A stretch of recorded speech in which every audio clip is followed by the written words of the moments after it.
keeping the body stable and comfortable at the same time, making sure that the body is aligned.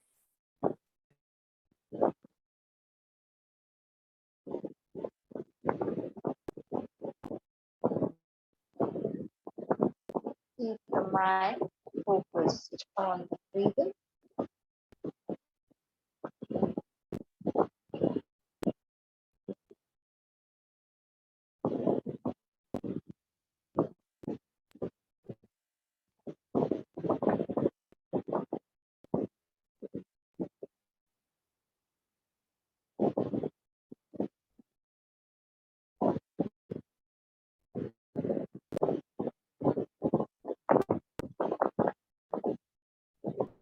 And when you feel ready, you can deepen your breath.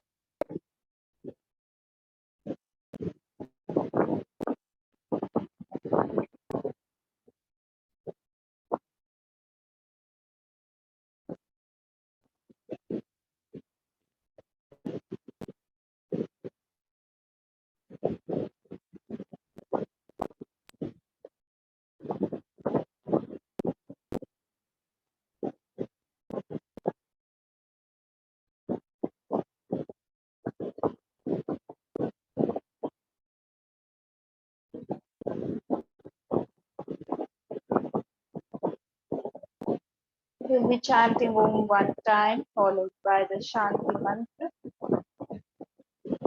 Inhale deeply for Om.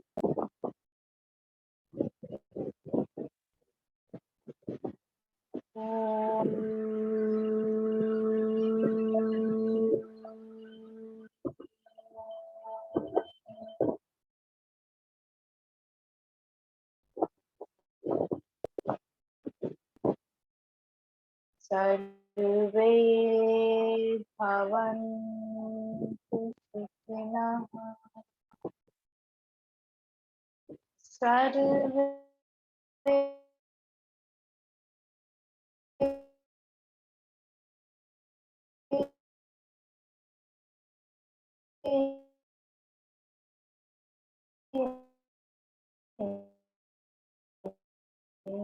santu sarve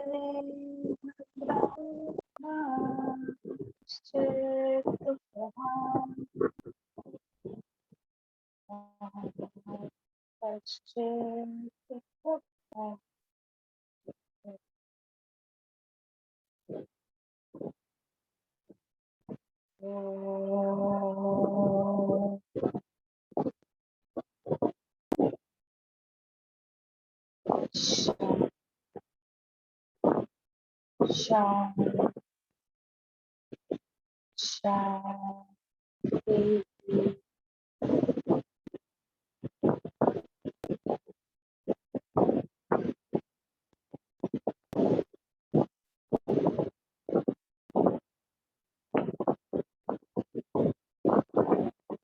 Just feel the vibrations of the prayer.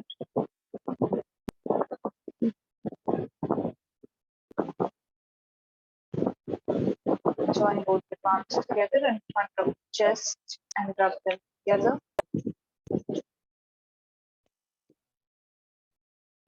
Place them on the eyes. Slowly, while blinking and coming back with a big smile. And I must do it. Let us begin today's session. So we have completed our course for pranayam, mudras. Before we do that, we are going to again work on some breath work first, right? So we are going to practice a little bit first, and then at the end I will introduce the concept of mudras to you guys, and tomorrow we will continue with that, and we'll see types of mudras, and what the science behind mudras is, why mudras, and why are they placed at after pranayam, we practice mudra. So they are, placed above pranayama. So, how they work in the body and how they work on the very subtle levels, right? So we will discuss upon these things in today just an introduction, and tomorrow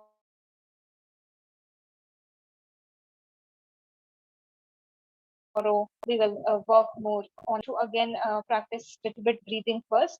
So most of your session is going to be about the breath work today, right? So back and next straight, I think we can directly begin, right? If you feel uncomfortable at any point of time, just suspend the practice, right? And apart from that, again, we are going to sit for a long period of time. So after each practice, you can change your posture. Feel free to do so, right? If there are no doubts, I think we can begin. Yeah. The pranayam. So the pranayam can be done by adults and also the children. See, for children, yogic practices can be done, but what age group do you mean when you are referring to children, right? Can you, like, which age group are you referring to? Like 3-year-olds, 4-year-olds, 5-year-olds. See, yeah, that is a very tender age, so they don't go into like too much, asana and all of these practices. Once the development of the child starts, when the hormones and everything in the body are released and there is a lot of energy, then yoga becomes a very good practice for them to channel that energy. But up till a certain age, like when they are really little, they can practice, but not too much, right? Okay. Don't So go for too much practice because so 10, 11 it's should be very okay.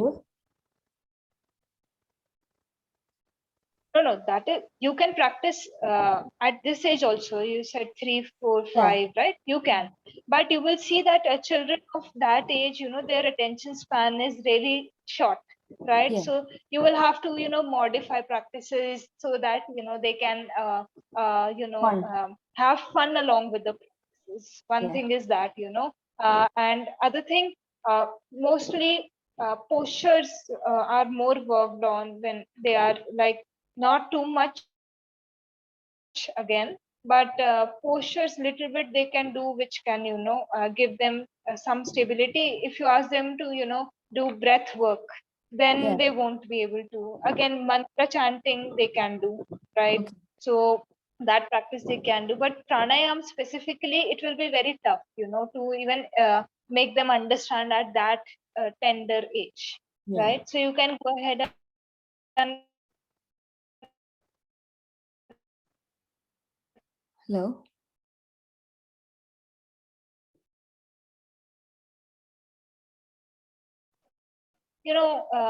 For fun, can you can teach them asanas, so those things, and you can make them practice. Sorry, I didn't hear in between. You were stuck. Oh, I was saying that you can merge their whatever they are learning along with asana practice, or you can before making them study or sit for school, you can just make them practice some subtle body movements, right? And then they will be able to focus more on their studies, something like that. You can introduce these things in this manner, like to kids. Okay. So for kids, like what will be the subtle one I can introduce for like in terms of pranayama? Also, for pranayama, see, you can, they are already breathing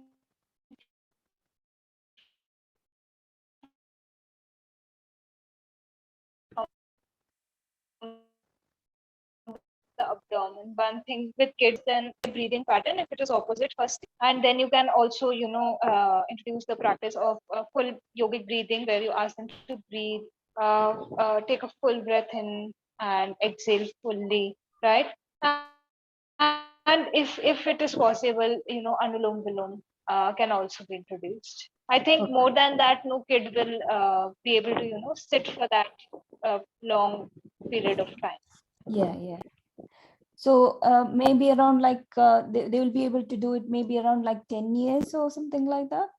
Do you think so? Depends. See, some children are able to follow on these practices. See, pranayam is a very, deep practice. So if the kid doesn't do it correctly, you will see opposite impact. So it's something I would say when an individual, the mind is ready to grasp these things, that is when you introduce pranayam. Before that, you can make them work on the breath, like I told you, abdominal breathing or yogic breathing. These practices will not, have adverse effect. But if pranayam is not done properly, then it might, hamper their overall flow of prana in the body, and that can, it's a very slippery slope basically. Okay. Thank you.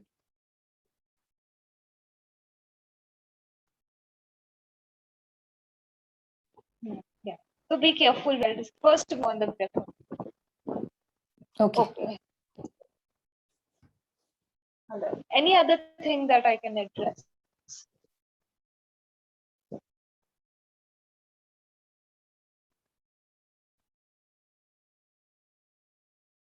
For pranayam, like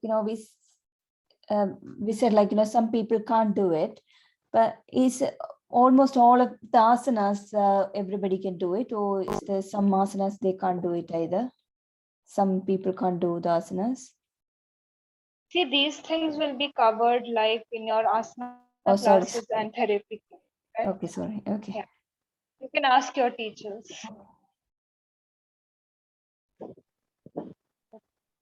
So, any other doubts?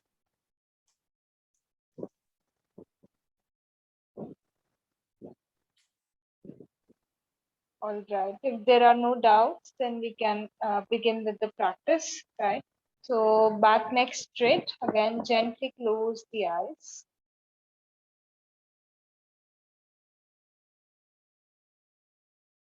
And start watching the breath.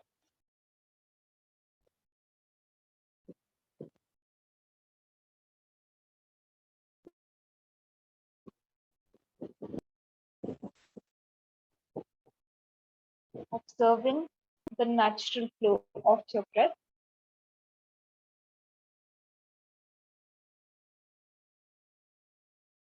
As you take the breath in and as you let the air out of the body.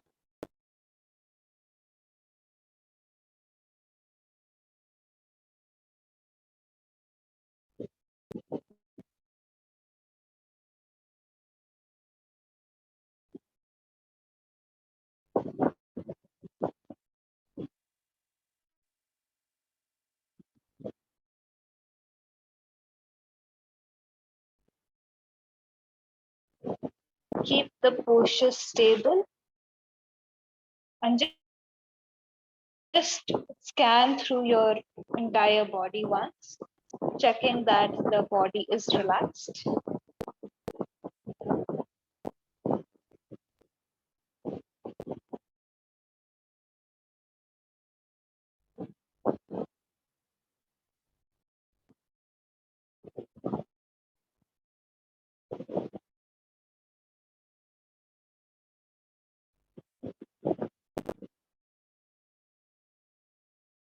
And once you scan the body from the top of the head till the tips of your toes, gently bring the attention of the mind back to the breathing.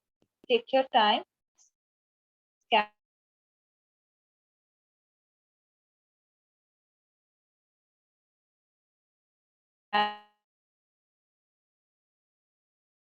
through the body. And once you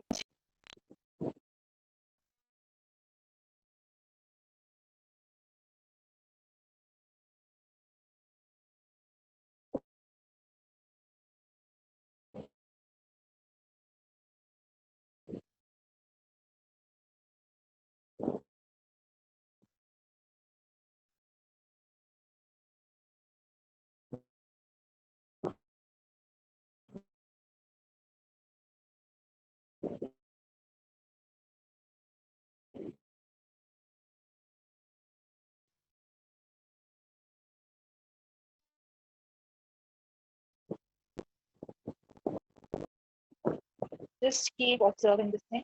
Stay connected.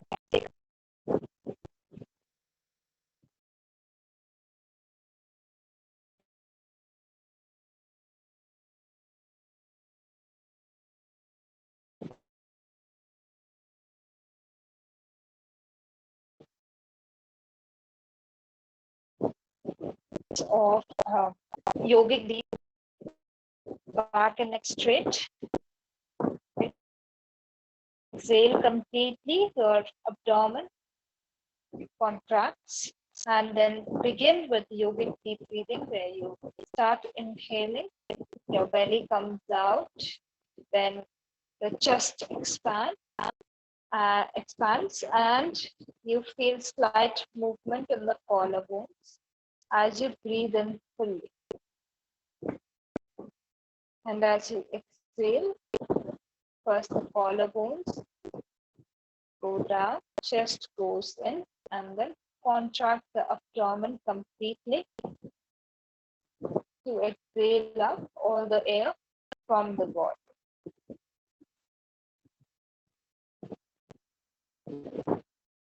And continue breathing in this pattern.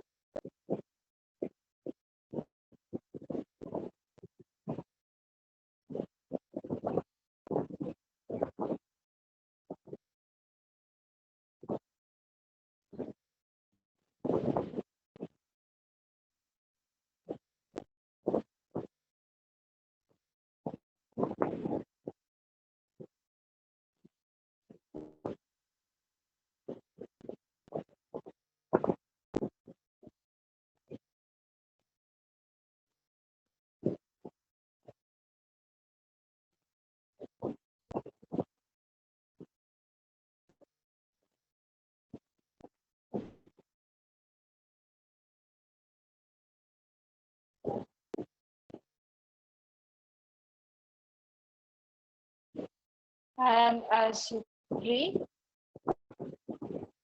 just deepen your practice with each consecutive breath.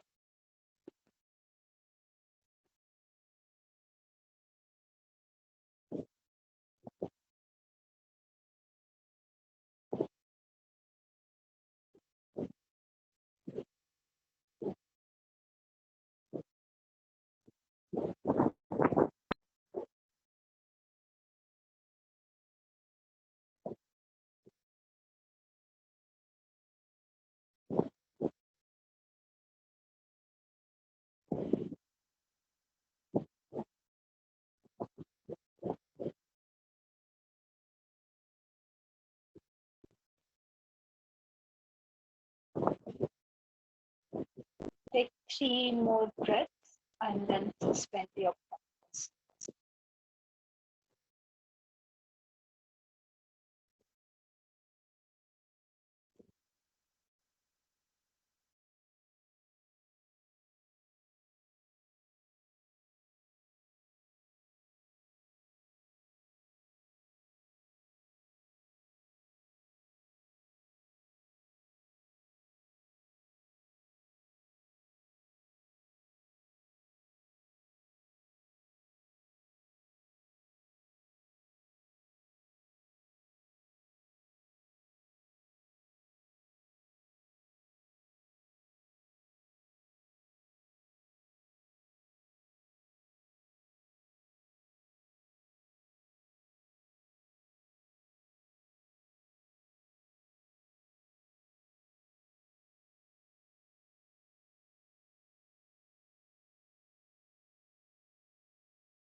Just feel the impact of yogic deep breathing.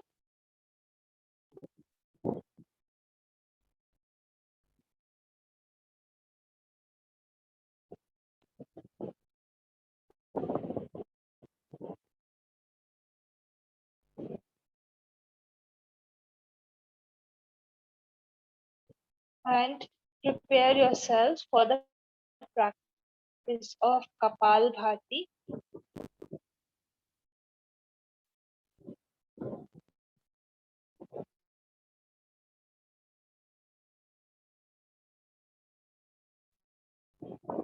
So just place and shift the body weight on the knees a little bit. Straighten the lower back before you begin the practice.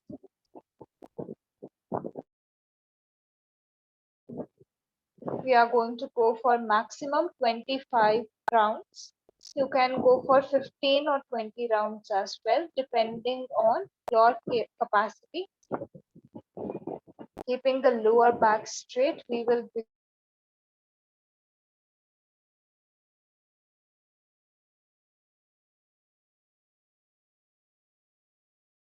practice. We are going to begin with the practice. Back straight, inhale.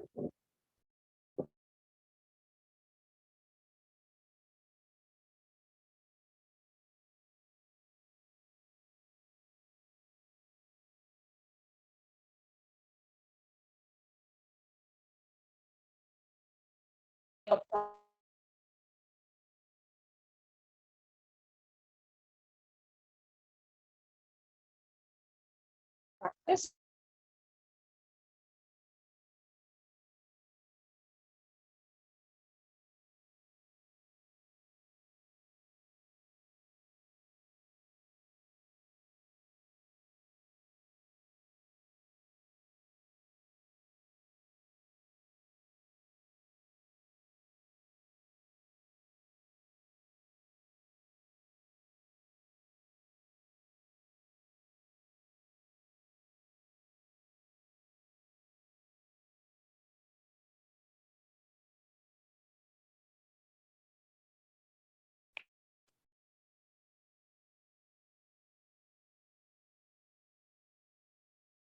Complete 25 counts of Kapalbhati.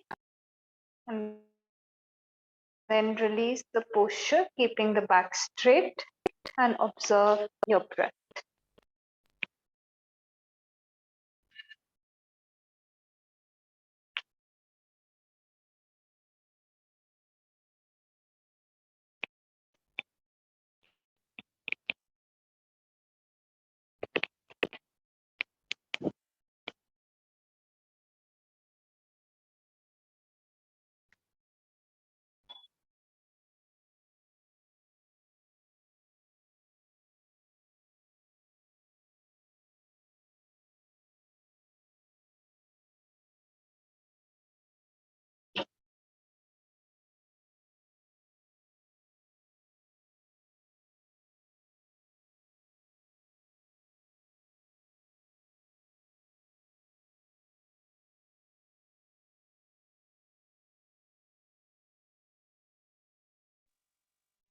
We are going to do 2 more rounds of Kapalbhati.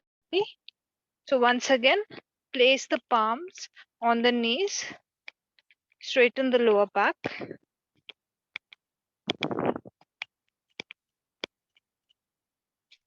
And let's go for the 3 breaths. Inhale.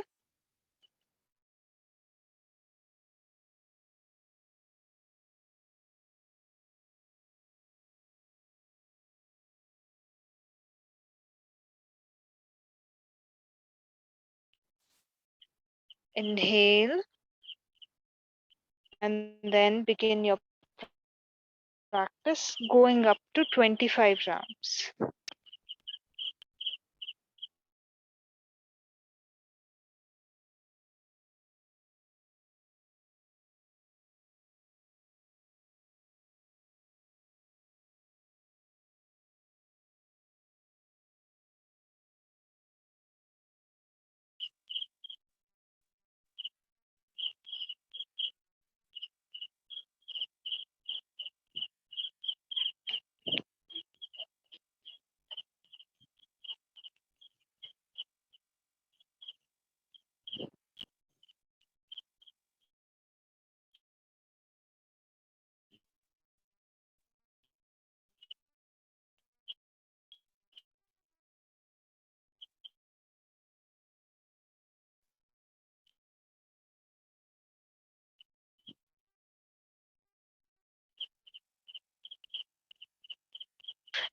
breaths. Again, come back to the normal posture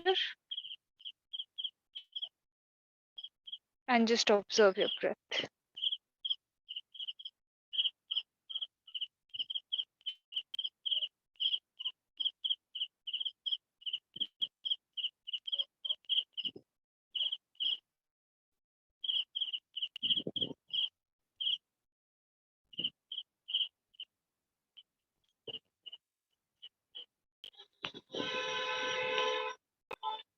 See how you feel, how your mind is, how your breath is.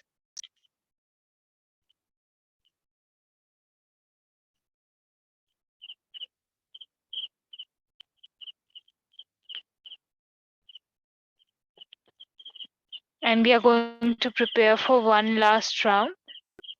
So once again, place your palms on the knees, and let's begin with the 3 breaths. So inhale, exhale, inhale, exhale,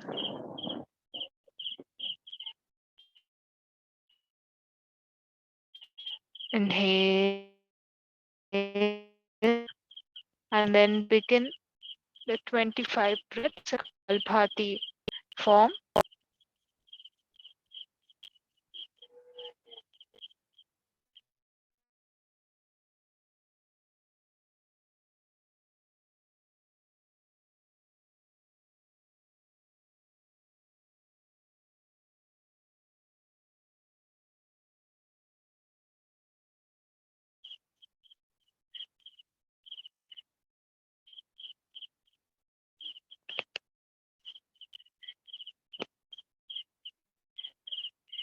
Once you complete the practice, again, shift your body weight and sit in a normal, comfortable position.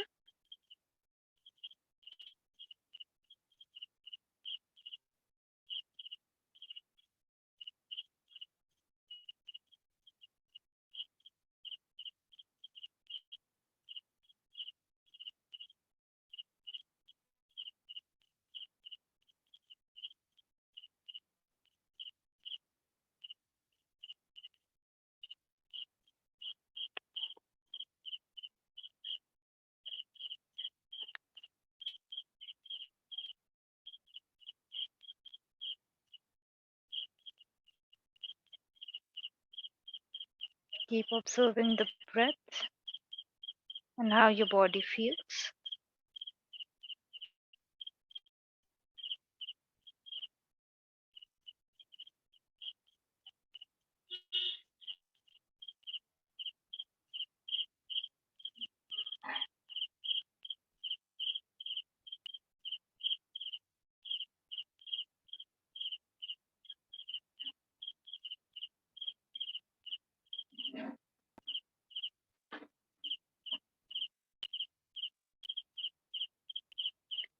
Last practice for today, we are going to do Anulom Vellum.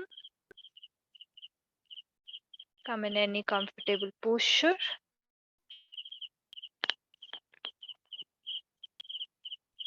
Back neck remains straight. And with your right hand, form the Pranav Mudra.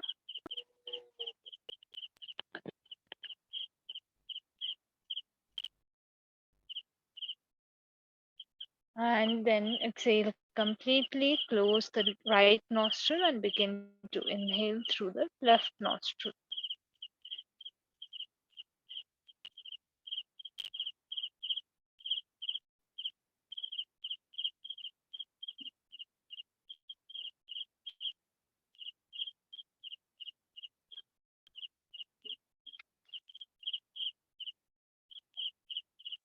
Once you inhale, close the left nostril, exhale through the right nostril.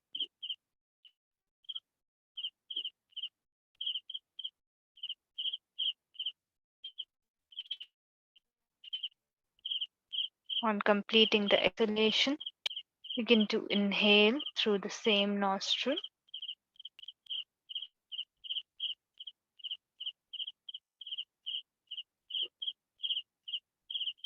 And once you complete the inhalation, close the right nostril and exhale through the left nostril.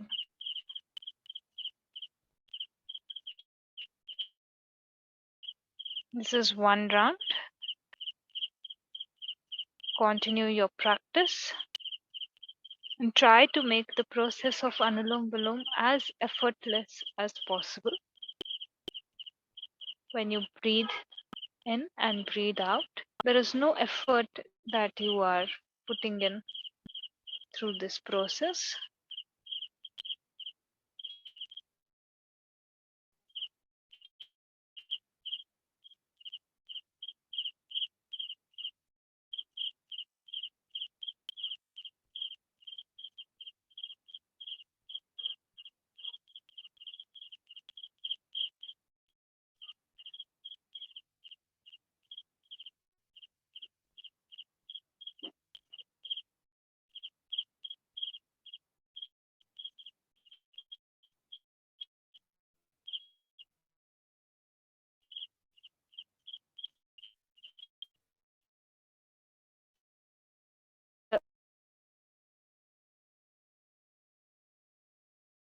Deeper to this,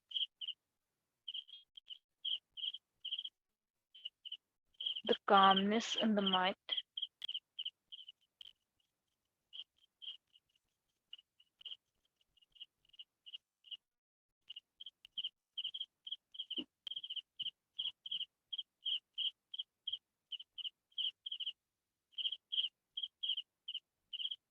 The stability in the body and the breath.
Go for 3 more breaths.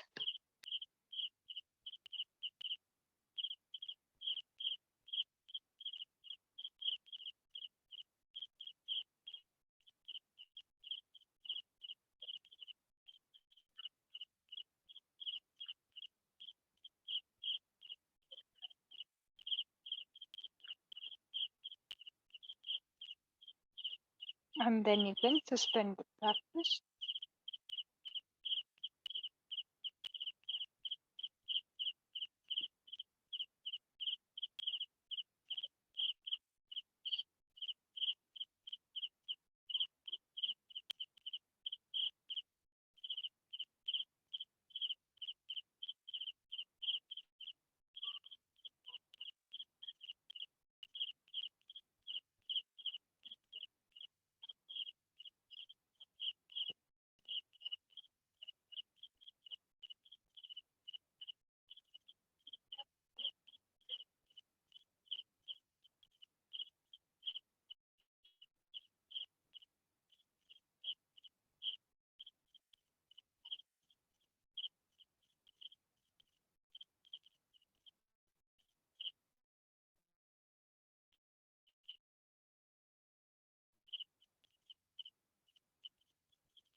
Back neck will remain straight.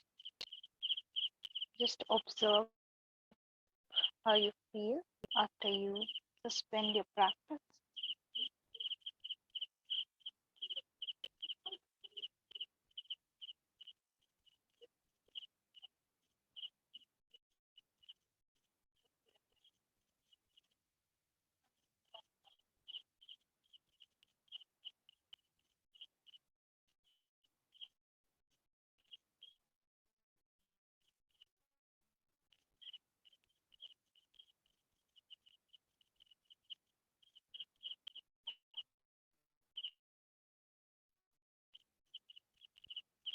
And join both the palms together and rub them together. Whenever you feel ready, join the palms together and rub them together.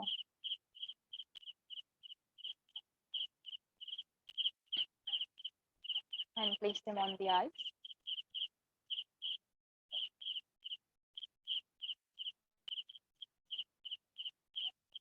We'll do this 2 more times. So join the palms together again, rub them.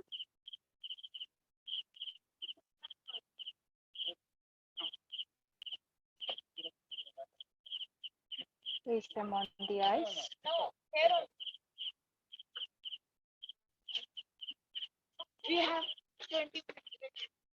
One more time. Join the palms together, rub them together.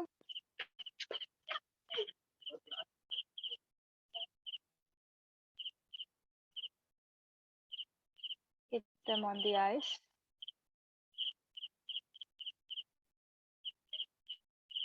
And when you feel ready, take your time. Gently remove the hands while blinking and looking at the palms. Open up the eyes.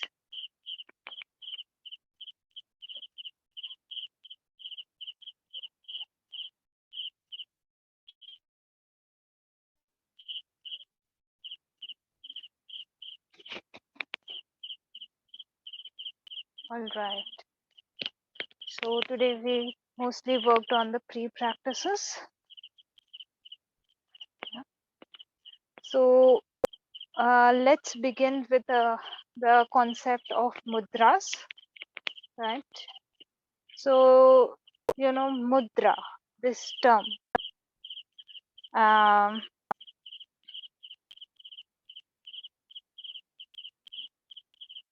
M-U-D-R-A, mudra, is derived from the root word mud, M-U-D,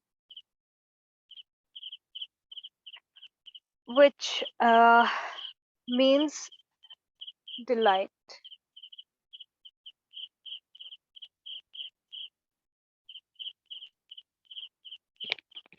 Pleasure, delight or pleasure, both of these things. This root word means that. And,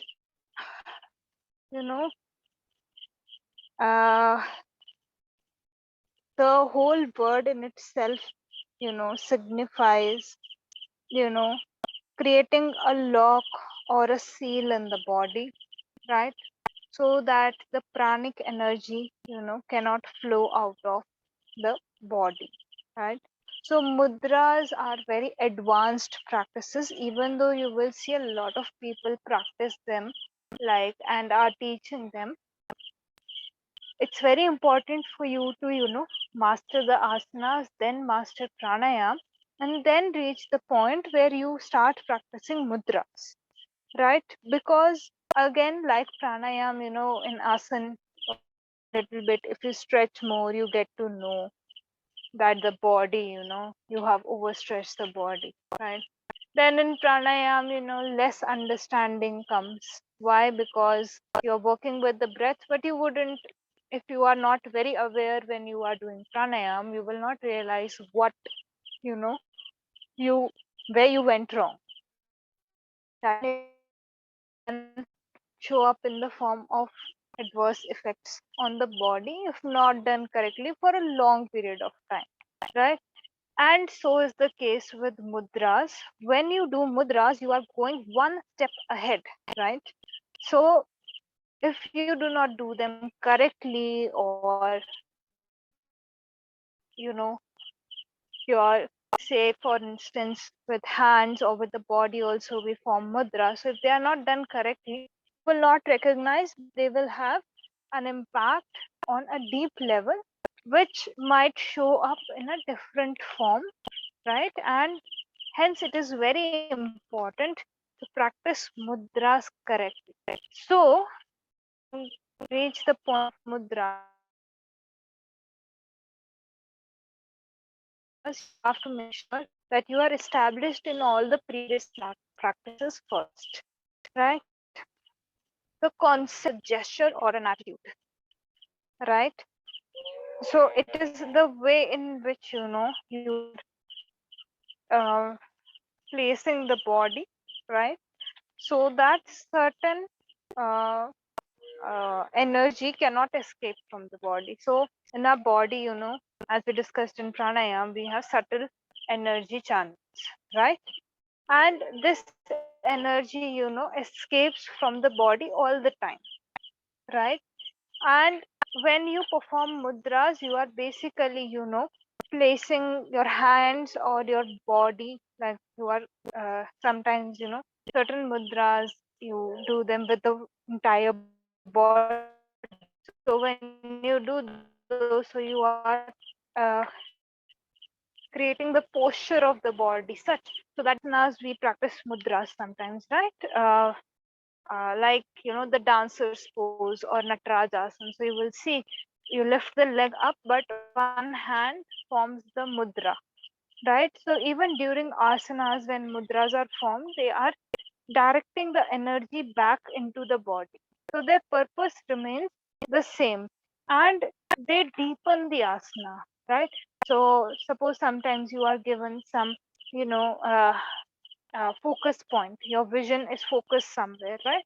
So sometimes the focus point is actually a form of mudra. So it keeps the when you in asanas also, when you are directed and you have to keep your eyesight somewhere, right?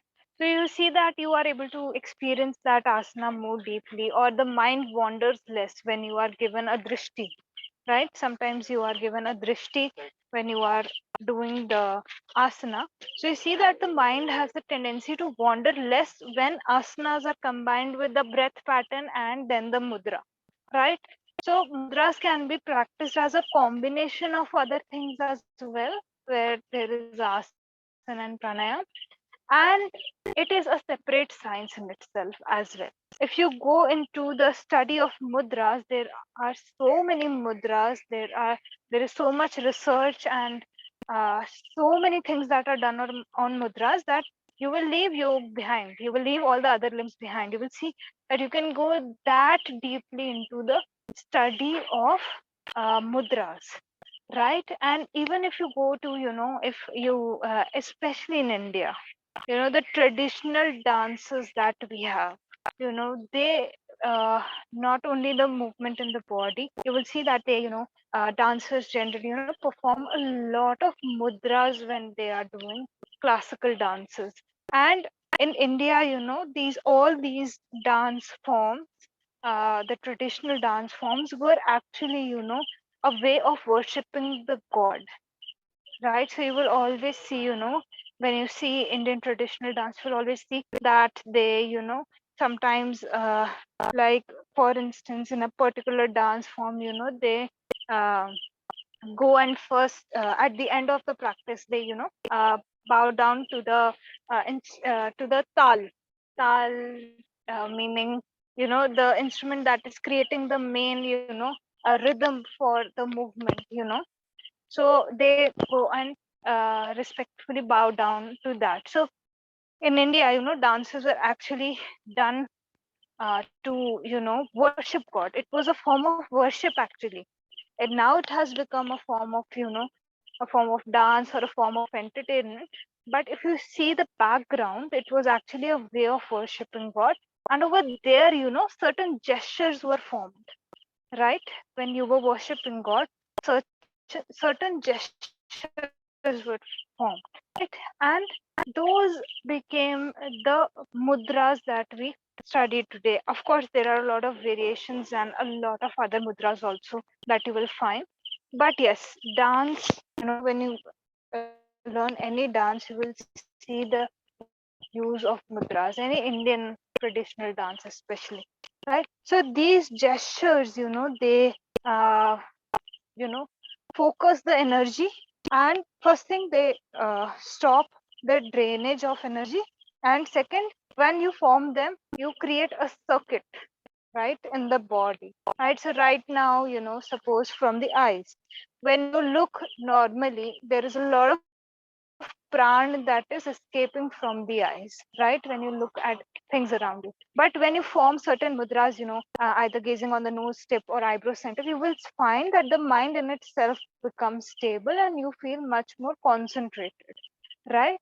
So the energy that was escaping, now you have given it a direction and you have closed a circuit in the body. And pran is very important because for a yogi, of course, because uh, it is the energy that keeps us going, right? So the yogi wants to conserve as much pran as possible so that they can direct it towards their spiritual advancement, right? They cannot afford to waste it like just daydreaming or looking at just something randomly, right? So they discovered certain ways of forming the body. So tomorrow we'll cover the types of mudras as well, or joining the hands in such a way where the energy that is naturally escaping the body forms a circuit back again and comes into the body again. So escape is stopped and channeling of the energy. Both the things happen when you practice mudras, right? So tomorrow we will discuss the types of mudras and we will go in detail of all of these things, right? So today just the basic concept, what mudras are and what is the science behind them, just a little bit of science. One more thing, mudras get very deep. Why? Because earlier, with asanas, you work only on the Anmay Kosh, your first physical body, right? When pranayam, you work on the vital body, the pranmay kosh. When mudras come in, you also start working on the manomay kosh and direct work. So when we do pranayam, I told you, the mind is impacted, right? So some indirect work is being done on the mind in pranayam also. But during mudras, you are um, you know, uh, more focus is on the mind, the manomay kosh, right? The third kosha that we had discussed, the third sheet that we had discussed. So main work is taking place over there, and it impacts the rest of the koshas as well, right? So it is moving one kosha deeper, right? As the practices advance, you get deeper and deeper. The impact also gets deeper and deeper. So even you are just joining certain, point body, right? It has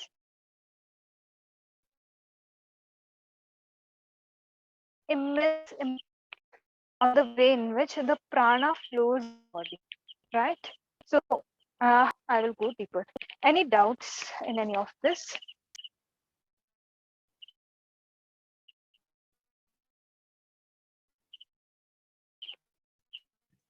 So just All right. just There moving are the no fingers doubts. down. Let's end today's session. Okay. Sorry, moving. No, that's fine. I will ask tomorrow. Okay, then ask tomorrow. Keep the doubt for tomorrow. Uh, so we'll end the session, right? So tomorrow we'll begin with a little bit talk over mudras only. Then you can ask, right? Then we Okay. will practice a little more. Okay. Right? Thank you. So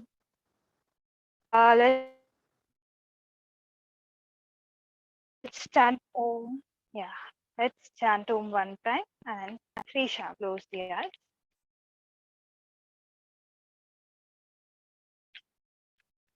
and start observing your breath.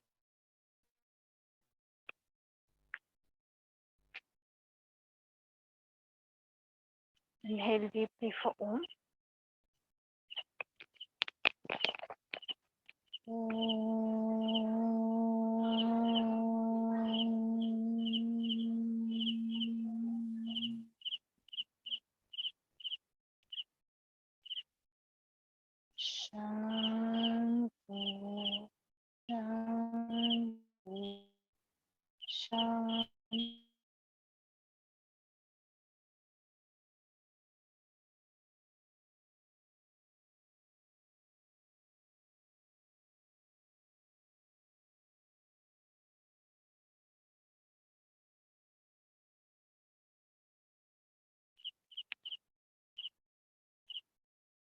Tap both the palms together.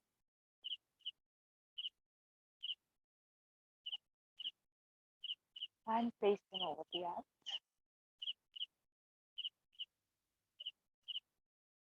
When you feel ready, slowly while blinking and looking at the palms, open up the eyes. Come back to the smile. Namaste to everyone. I will see you all tomorrow for your philosophy class at 11 in the morning. Om Shanti and bye-bye.